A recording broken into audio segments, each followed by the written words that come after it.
Hidup ini tidak memuaskan. Ada saja yang kita rasa masih kurang. Harta, pekerjaan, kesehatan, keturunan, keselamatan, kebahagiaan, dan lain-lain.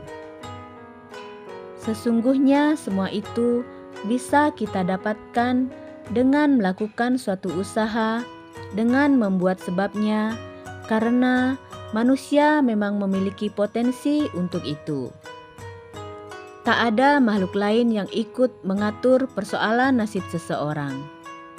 Namun, karena terbelenggu oleh ketidaktahuan, manusia tidak dapat melihat dan merealisasikan potensi yang ada pada dirinya.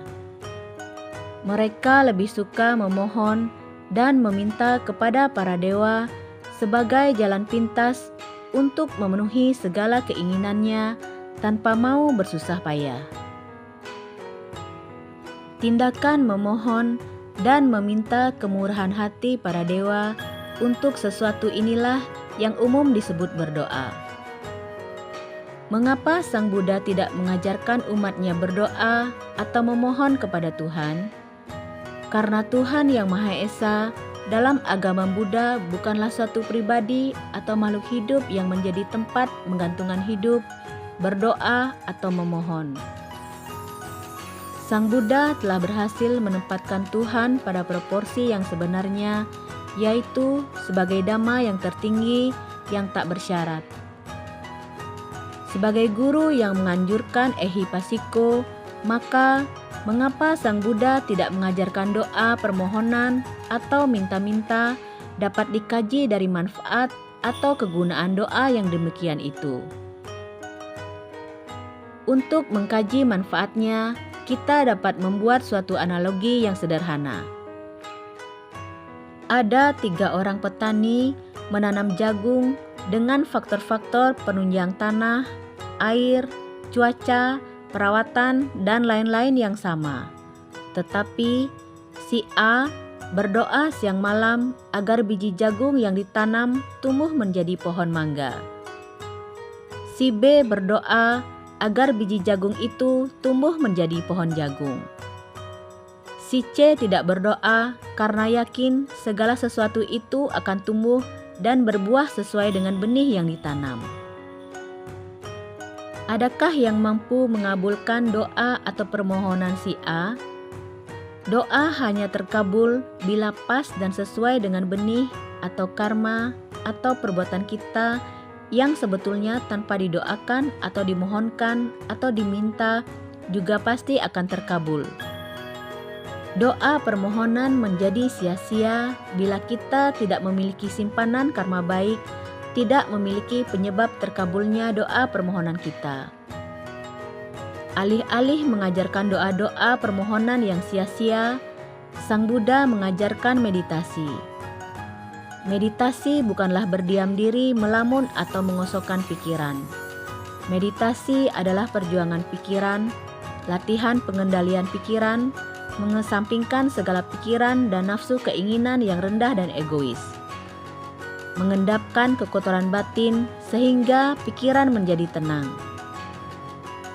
Dengan pikiran yang jernih, tentu kita menjadi lebih waspada, bijaksana, dan lebih bisa membedakan antara semu dengan yang sejati. Apakah berarti dewa tidak bisa menolong manusia? Jangankan dewa, manusia pun bisa menolong. Tetapi bantuan atau pertolongan itu tidak terlepas dari karma kita sendiri, baik pada kehidupan yang lampau maupun yang sekarang. Dewa yang kita mohoni hanya mampu menyediakan situasi agar karma baik kita bisa tumbuh dan masak. Bagaimana dewa bisa menolong?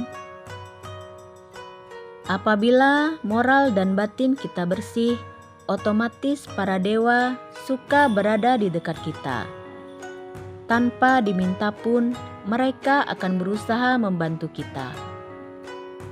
Memberi firasat, menghalangi makhluk jahat atau black magic yang ingin mengganggu.